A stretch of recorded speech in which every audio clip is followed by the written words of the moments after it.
ہم لاتے ہیں ٹاپ نیوز، آپ کے فیوریٹ ٹاک شوز اور انلمیٹڈ انٹرٹینمنٹ صرف یوٹیوب پر۔ اگر آپ نے ابھی تک ہمارا چینل سبسکرائب نہیں کیا تو ابھی سبسکرائب کریں اور بیل آئیکن کو کلک کر کے ہماری لیٹسٹ ویڈیوز کے بارے میں اپڈیٹ جانیں۔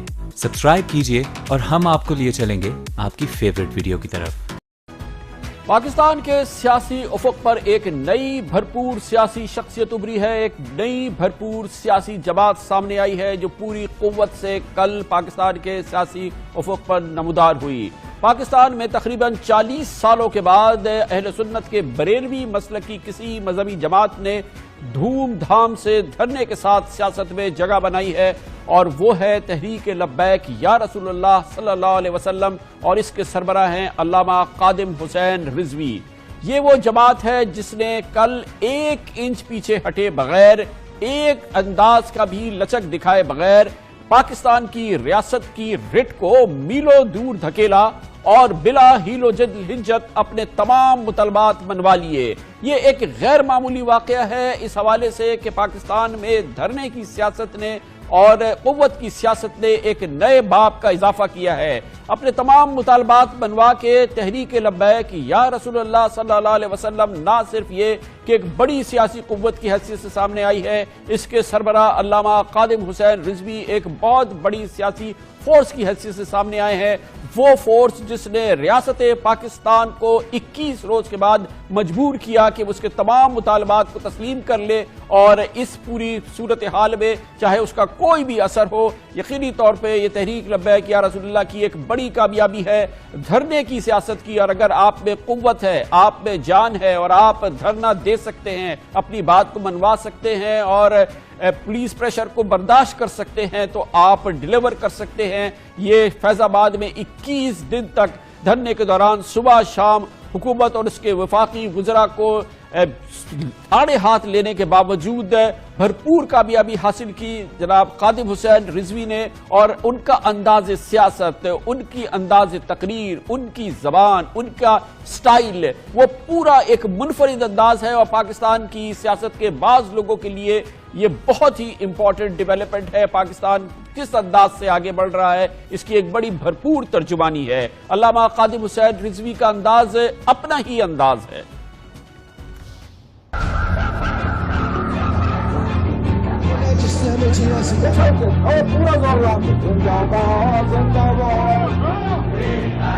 حامد نو علیحدہ کرو تو پھر تہاڈے اگلے مسائل تے گل ہوئے گی۔ تو سانو سمجھانا پتر ہن نکل اتھوں، ملک کی دفاع ہو جا، ملک کے سب ان بدکاروں کو مسلمان ووٹ دے دے۔ 2018 کے اندر پرچی حضور کے دین کے لیے جتنے بھی ایم این اے، ایم پی اے، کاؤنسلر، چیئرمین، چور ایجنسیوں کے چمچوں کو بھی دیکھ رہا ہوں جن کا انداز بالکل بے شرموں والا ہے۔ حسن اقبال جڑا اوتے جڑا ایک سکول ماسٹر سی تے اے کول وزیر کینے بڑھیا، خورشید شاہ جڑا میٹر ٹھیک کردا سی تے اے وزیر کینے بڑھ گیا۔ دسو حق نبوت تے جڑا ڈاکا ماریا او ڈاکو کیڑا ہے؟ جڑیا اوتے بیٹھ کے بک بک کرنی ہو رہے، تیری اکھاں ہی مینوں بڑا شیطان والیاں لگدیاں۔ شیطانہ حضور دی ختم نبوت تے بک بک کرنا، انہاں نے تاریخی ختم نبوت کے ساتھ وہ خود بھی مردہ، ان کی نسل بھی مردہ۔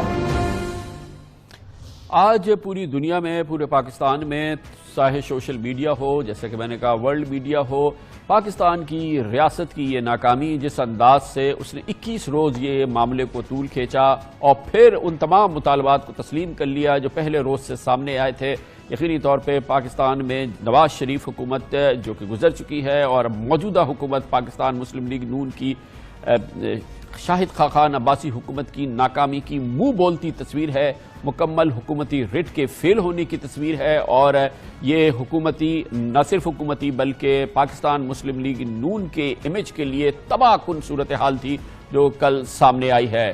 قادم حسین رضوی جس نے حکومت کو اس کے گھٹنوں پہ جھکنے پہ مجبور کیا، اپنے مطالبات پر ماننے کے لیے مجبور کیا، 21 روز تک اسلام آباد کی شہری زندگی کو معطل رکھا، راولپنڈی کی شہری زندگی کو معطل رکھا، اپنی تقریروں میں کسی شخص کو، کسی اہم سیاسی جماعت کے رہنما کو نہیں چھوڑا، پھر اپنی بات کو منوا لیا۔ یہ قادم حسین رضوی ہیں کون؟ آئیے ہم آپ کو ان کا تعارف کراتے ہیں، ان کا پروفائل آپ کو دکھاتے ہیں۔ تحریک لبیک یا رسول اللہ کے سربراہ علامہ قادم حسین رضوی کا تعلق پنجاب کے ضلع اٹک سے ہے۔ ان کے بارے میں بتایا جاتا ہے کہ وہ پنجاب کے محکمہ اوقاف کے تحت لاہور کی ایک جامع مسجد میں خطیب تھے، لیکن جب گورنر سلمان تاثیر کو قتل کیے جانے پر ممتاز قادری کو گرفتار کیا گیا تو علامہ خادم حسین رضوی نے بڑھ چڑھ کر بیانات دیے، جس کی وجہ سے ان کا نام 4th شیڈول میں شامل کیا گیا۔ علامہ خادم حسین رضوی نے 1 اگست 2015 کو کراچی کے نشتر پارک میں اہل سنت جماعتوں کے جلسے سے خطاب کے دوران تحریک لبیک یا رسول اللہ کی بنیاد رکھی، جہاں 75 بانی اراکین نے علامہ خادم حسین رضوی کے ہاتھ پر بیعت کی۔ لاہور کے حلقہ NA 120 پر ضمنی الیکشن میں تحریک لبیک یا رسول اللہ کے حمایت یافتہ آزاد امیدوار شیخ اظہر حسین رضوی نے تیسرے نمبر پر سب سے زیادہ 60,130 ووٹ حاصل کیے، جو پیپلز پارٹی اور جماعت اسلامی کے امیدواروں کے مجموعی ووٹوں سے بھی 3 گنا تھے، اور یہ کئی پارٹیوں کے لیے ایک سرپرائز تھا۔ پشاور کے حلقہ NA 4 کے ضمنی الیکشن میں تحریک لبیک یا رسول اللہ کے امیدوار ڈاکٹر محمد شفیق امینی نے تقریباً 10,000 ووٹ لے کر جماعت اسلامی اور 10 سے زائد آزاد امیدواروں پر سبقت حاصل کی۔ اس پورے موضوع پہ بات کرتے ہیں اور اس کے لیے ہمارے ساتھ موجود ہیں تحریک لبیک یا رسول اللہ کے سربراہ مولانا علامہ خادم حسین رضوی۔ بہت بہت شکریہ رضوی صاحب، آپ کا قافلہ ابھی جاری ہے، مگر یہ بات بڑی حیرت کی ہے کہ دھرنا آپ نے ختم کرنے کا اعلان کیا، مگر لاہور میں دھرنا ابھی جاری ہے اور اب بھی چیئرنگ کراس پہ تحریک لبیک یا رسول اللہ کے لوگ جو ہیں وہ بیٹھے ہوئے ہیں اور ان کے مطالبات کچھ ہیں اور اس معاہدے سے وہ لا تعلقی کا اعلان کر رہے ہیں کل، جس کا آپ نے اعلان کیا۔ جی ہمارا دھرنا تو ختم ہو گیا جی، ہمارے جو مطالبات تھے وہ پورے ہو گئے۔ مجھے نہیں پتا کیا ہو رہا ہے، مجھے تو اس بات کا علم ہی نہیں ہے۔ مجھے ساتھی جو ہے وہ کہہ رہے ہیں کہ دھرنا وہاں جاری ہے، مجھے نہیں پتا کہاں جاری ہے۔ علامہ صاحب اگلی منزل کیا ہے آپ کی؟ کل یہ تمام مطالبات آپ کے منظور ہو گئے اور یہ سامنے آیا کہ آپ نے اس کے عوض دیا کیا؟ یہ آپ نے اپنے تمام مطالبات تسلیم کیے، اس کے عوض آپ نے کیا دیا؟ ہم نے کیا لیا؟ آپ نے دیا کیا؟ یہ آپ نے اپنے مطالبات تو تسلیم کیے، کروائے اور تمام مطالبات آپ کے تسلیم ہوئے، اس کے عوض آپ نے کیا دیا؟ ہم نے امت مسلمہ کو اجتماعی عذاب سے بچایا۔ امام مالک فرماتے تھے کہ اگر حضور کی عزت کا بدلہ امت نہ لے سکے تو وہ ساری مر جائے۔ ہم نے یہ لیا ہے کہ امت مسلمہ کی زندگی بڑھ گئی ہے اور آئندہ صدیوں تک لوگ یاد رکھیں گے کہ حضور کی امت بدعمل تو ہو سکتی ہے اور عملوں میں کوئی کوتاہی، لیکن حضور کی عزت ناموس ختم نبوت پر کبھی بھی سودا بازی یا کمی کوتاہی برداشت نہیں کر سکتی۔ یہ ہم نے لیا ہے اور اس سے بڑی نعمت ہی ہمارے لیے کوئی نہیں۔ علامہ صاحب یہ فرمائیے گا کہ کہا یہ گیا کہ جس چیز پہ دھرنا دیا گیا تھا وہ معاملہ جو تھا وہ تو پارلیمنٹ نے اسی وقت 24 گھنٹے کے اندر ریورس کر دیا تھا اور اس حلف کو اسی حالت میں بیان کر دیا تھا جو اس سے پہلے تھا، اور یہ جو عمل ہوا تھا یہ پارلیمنٹ نے، سینٹ نے اور پھر قومی اسمبلی سے ہو کے گزرا تھا، لیکن بہرحال یہ ریورس ہو گیا۔ اس سے آپ کی تسلی نہیں ہوئی تھی جو 24 گھنٹے 48 گھنٹے میں پارلیمنٹ نے اس معاملے کو فکس کر دیا تھا؟ آپ خود فرما رہے تھے آپ کہ بھائی جناب چور چوری کرے تو مال واپس کر دے تو اس پر جرم نہیں لگتا۔ کوئی بچہ کسی کا اغوا کر لے تو اس کے بعد پھر فرمائیں کہ اس بچے کو گھر آ کر دے دے یا بچی کو ہفتے کے بعد کہے جی میں معذرت چاہتا ہوں، تو آپ بتائیں ایسے ہو سکتا ہے؟ یہ ممکن ہے؟ یہ کیا بات ہوئی کہ رسول اللہ کی عزت اور ناموس کے مسئلے ختم نبوت پر جہاں 1200 صحابہ نے شہادت حاصل کی، وہاں جنگ یمامہ میں سب سے بڑی شہادت ہوئی ہے، سب سے بڑی شہادت ہوئی ہے تاریخ اسلام میں، اور وہاں بڑے بڑے جرنیل صحابہ بھی شہید ہو گئے، اس امت کے سب سے بڑے قاری صحابہ حضرت سالم بھی شہید ہو گئے، سیدنا صدیق اکبر نے پوری سلطنت داؤ پر لگا دی تھی۔ تو کیا ان کے نزدیک یہ مسئلہ اتنا تھا کہ جی رات کو پہلے تو یہ مانتے ہی نہیں تھے، آپ کے علم میں ہے، پھر کہا کہ یہ کلیریکل غلطی ہوئی، پھر کہا کہ نہیں یہ ویسے ہی کوئی ہو گئی، پھر کہا کہ نہیں یہ اجتماعی غلطی ہے، پھر کہنے لگے نہیں یہ تو ساری جماعتوں کی غلطی۔ بھائی غلطی یہی تو ہم پوچھ رہے ہیں، کس نے کروائی ہے؟ ساری جماعتوں نے مل کر، کسی کو یہ نہیں نظر آئی؟ ہم یہی تو سازش تک پہنچنا چاہتے ہیں تو سازشی کو بے نقاب کیا جائے اور جس نے بھی سازش کی ہے اس کو سامنے لائے۔ ہمارا تو بالکل سیدھا سادہ مطالبہ تھا کہ مجرم کی نشاندہی ہو، اگر زاہد حامد نہیں تو پھر وہ بتائیں وہ کون ہے، کس نے ان کو کہا تھا، بس اتنی بات ہے۔ یہ کوئی بات ہے کہ جی معذرت کر لی؟ معذرت نہیں، یہاں تو رسول اللہ کی عزت ناموس کے لیے دونوں جہان بھی چلے جائیں نا تو ان دونوں جانوں کی بھی کوئی ایسی کوئی شک کی بات ہی نہیں ہے اس میں علامہ صاحب، اس میں کوئی شک کی بات ہی نہیں ہے. کوئی بھی مسلمان اس ملک کا رہنے والا اس بات پہ تو کوئی دوسری بات ہی نہیں سوچ سکتا. بالکل آپ صحیح فرما رہے ہیں. لیکن جو کل معاہدہ ہوا ہے اس میں کوئی سزا تو تجویز نہیں ہوئی ہے نا؟ جی کل جو معاہدہ ہوا ہے اس میں کوئی سزا تو تجویز نہیں ہوئی ہے کسی شخص کے لیے، ایک اشخاص کے لیے، یا کوئی نشاندہی تو نہیں ہوئی ہے؟ مجرم کی نشاندہی کروائی نا بھائی. مجرم یہ ہے، اس کو علیحدہ کرے، اس کے سامنے سے سارا کچھ معاملہ ہو کر گزرا. اتنا نااہل آدمی تھا، اتنا بڑا کام ہو رہا تھا تو اس کو پتہ ہی نہیں چلا. اگر یہ نہیں ہے جان بوجھ کر کروایا گیا تو پھر یہ بتائیں کون بندہ تھا پیچھے. یہ مختصر سا سوال تھا جس کی وجہ سے کورٹ بھی پریشان ہوا کہ جناب روٹی کہاں سے آ رہی ہے. ابھی ہم مرید کے پہنچے ہیں تو 4000 کا لنگر ایک ہمارے پیر صاحب ہیں سامنے، انہوں نے شادی حال میں رکھا ہوا ہے. کوئی بندہ کھانے کے لیے نہیں جا رہا. آگے ہزاروں بندوں کا لنگر جو ہے وہ راوی ریحان میں تیار ہے، ہزاروں کا جو ہے وہ شدرہ میں تیار ہے، ہزاروں کا داتا صاحب تیار ہے. جو آدمی جس شہر نہ گیا ہو اسے بات کرنے کی ضرورت ہی نہیں ہوتی کہ جو آدمی خود جو ہے وہ لوگوں کی جو حرام خوری پر لگا ہوا ہو اس کو کیا پتا ہے کہ دربار رسالت سے کیا کچھ ملتا ہے بندے کو. جن کے لیے ہم چلتے ہیں ان کے لیے تو ایک صحابی نے صرف ایک تنکا نکالا تھا پانی پینے سے. عرض کی حضور اس میں چھوٹا سا تنکا ہے، تو جب نکالا تو حضور نے فرمایا اللہم جمل ہو، یا اللہ اس کو خوبصورت بنا دے. زبیر بن عوام نے حضور کو پنکھے سے ہوا دی تو جب میرے آقا بیدار ہوئے تو فرمایا یہ جبریل کھڑے ہیں اور تمہیں سلام کہہ رہے ہیں. ان کو پتہ ہی نہیں ہے کہ ہم نے یہ ٹھنڈا کی یہ بارش اور یہ سختیاں وہاں جو برداشت کی ہیں، وہاں تو پنکھا جھولنے سے جبریل بھی سلام کرنے آ جاتے ہیں. لیکن اقبال کہتا ہے سنا تہذیب حاضر کے گرفتار، غلامی سے بدتر ہے بے یقینی. جب مسلمان کلمہ پڑھنے کے بعد بے یقین ہو جائے کہ نہیں جی وہی دیتا ہے، امریکہ دیتا ہے، نہیں جی وہ فلانا دیتا ہے، نہیں جی وہ پیچھے فوج کھڑی ہے، نہیں جی وہ پیچھے فلان چودھری کھڑا ہے، ہم نے تو آج تک کوئی تصور ہی نہ ابھرا تیری تصویر کے بعد اور ذہن خالی. علامہ صاحب یہ جو گفتگو آپ فرما رہے ہیں، جو آپ روایات بیان فرما رہے ہیں، یہ سر آنکھوں پر ہے، لیکن کبھی آپ کی گفتگو بڑی تلخ ہو جاتی ہے. وہ آپ نے دیکھا ہوگا کہ پورے دنیا میں وہ چل رہی ہیں آپ کی گفتگو، آپ کے جملے بعض بار بہت سخت ہو جاتے ہیں. اس میں بعض بہت ہی ایسی باتیں لگتی ہیں جو کہ شاید آپ غصے میں کہتے ہیں، یا کیا آپ اس کو کیسے ڈیفینڈ کریں گے؟ میں اگر اقبال کے 2 شعر آپ کو سنا دوں تو آپ زندگی بھر خود بھی ترجمہ نہیں کریں گے، نہ کسی کو سنائیں گے. سنا دوں اگر اجازت ہو تو. میری تو کچھ بھی نہیں ہوتی گفتگو.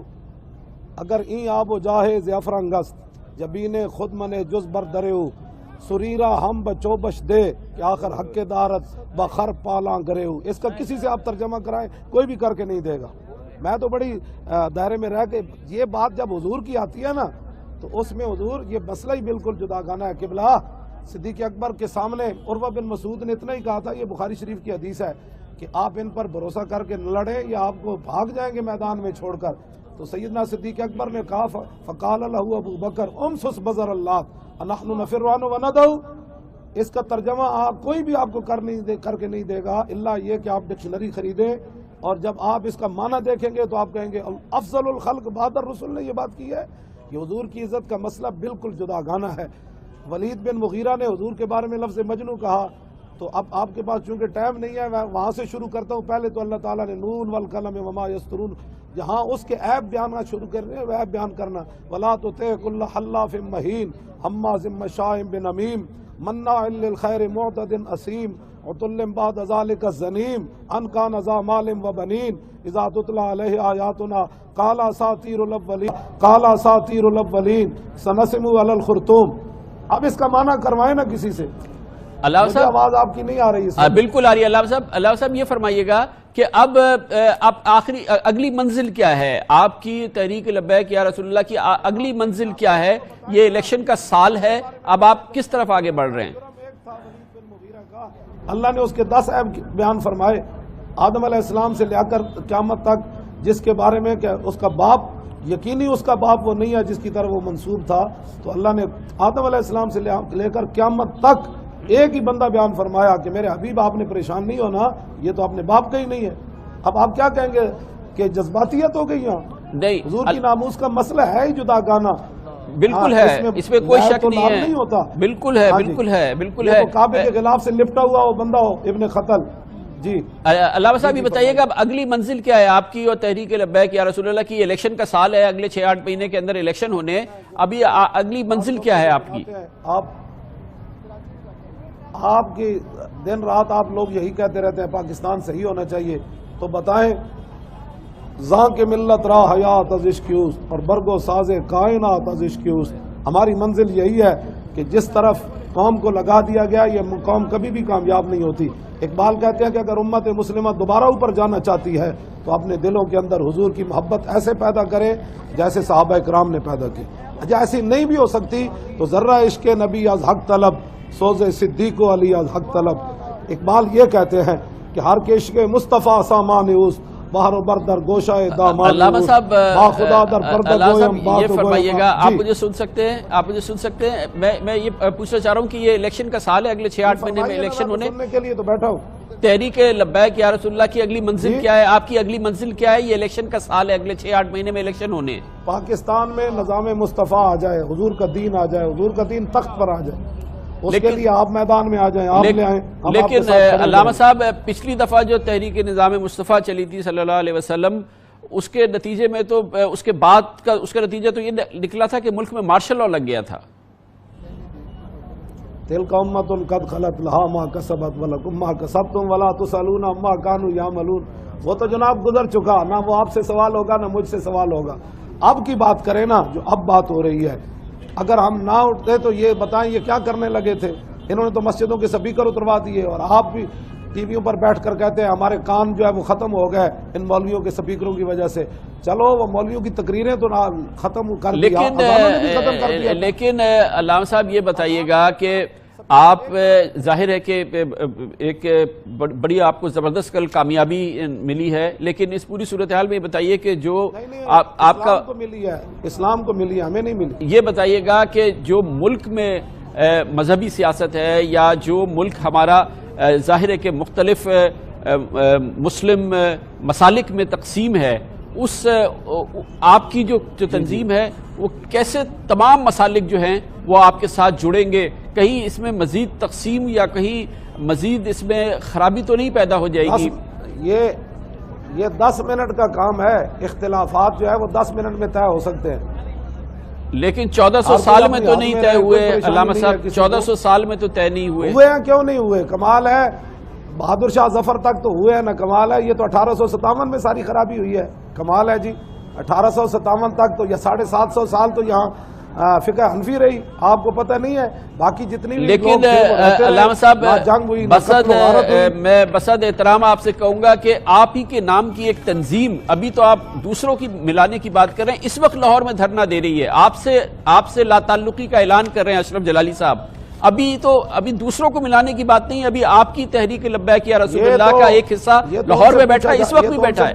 یہ تو ان سے پوچھا جی, یہ ان سے پوچھا جا سکتا ہے. ہم تو آپ کو پتہ ہے جس کام کے لیے آپ تمام مسالک کو جوڑنے کی بات کر رہے ہیں, آپ تحریک لبیک یا رسول اللہ نہیں جوڑ پائے ہیں, ابھی تو آپ تمام مسالک کی بات کر رہے ہیں. ابھی اشرف جلالی صاحب فرما رہے تھے کہ آپ نے جو ہے وہ کل معاہدہ کر کے جو ذرعی اصول تھے ان کو توڑ دیا. ابھی اشرف جلالی صاحب ہمارے پروگرام میں تھے, کہہ رہے تھے, اور وہ کہہ رہے ہیں وہ چیئرمین ہے تحریک لبیک. پھر ٹھیک ہے جی, وہ کہہ رہے ہیں وہ ہیں سربراہ تحریک لبیک یا رسول اللہ کے. آپ نے تو اس کو ایک سیاسی ونگ بنایا اور اس کا نام تحریک لبیک پاکستان رکھ لیا تھا. سیاسی ونگ نہیں بنایا, ہماری تحریک لبیک یا رسول اللہ ہے, اور اس کا ہم نے سیاسی ونگ تحریک لبیک پاکستان بنایا ہے. تو گھر میں بھی ہو جاتی ہیں باتیں, یہ ان بیچاروں کو اب سوچنا چاہیے تھا کہ انہوں نے کیا کیا کارنامے سر انجام دیے, تو یہ بات ان کو نہیں کرنی چاہیے. میں بھی کوئی بات نہیں کرتا, یہ مسئلے طے ہو جاتے ہیں. گھر میں باپ بیٹا بھی لڑ پڑتے ہیں, اس کا یہ مطلب تھوڑا ہوتا ہے کہ گھر آباد نہیں ہوتے, گھر تو آباد ہو ہی جاتے ہیں. بہت بہت شکریہ, بڑی نوازش. جناب علامہ خادم حسین رضوی ہمارے ساتھ موجود تھے, اور اس وقت وہ اس قافلے کے ساتھ ہیں جو رواں دوا ہیں اس وقت, اور وہ فیض آباد سے آگے بڑھے ہیں.